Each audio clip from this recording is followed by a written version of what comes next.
We are here to celebrate the grand opening of the Evangeline Jervis Hurricane Shelter. The shelter is more than just a building.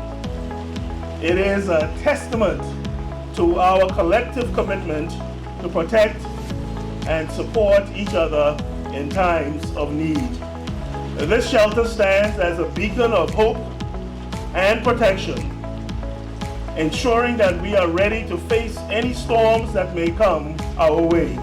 This fully equipped building will provide a temporary safe environment for 250 residents with female and male bathrooms, showers, large industrial kitchen, water well, generator, as indicated earlier, and a huge open area where sleeping cots will be positioned and partitioned to allow privacy.